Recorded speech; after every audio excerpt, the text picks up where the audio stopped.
Վերջ, մայրիկ, ես արդեն մեծ եմ, ես ինքս կարող եմ դասավորել իմ կյանքը, պետք չէ, հերիք է,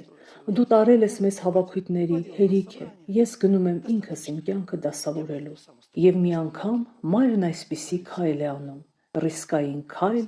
բայց սիրո քայլ։ Նա ճանապարհում է որդուն մինչև կանգառ եւ ասում է. «Որդիս, ես այս կանգառից չեմ հեռանա, մինչև որ դու վերադառնաս, քեզ կսպասեմ։ Եվ այսուհետ ամեն օր, երբ դու գնաս, ես կկանգնեմ այս կանգառում երեկոյից մինչև առավոտ։ Մամ, ինչու այդպես։ Վերջ, ես քեզ դժոխքի համար չեմ ծնել, ես քեզ ծնել եմ երկնքի արքայության համար»։ Եվ գիտեք, մի գեղեցիկ առավոտ որդին վերադառնում է, տեսնում է մորը, ընկնում ծնկների վրա.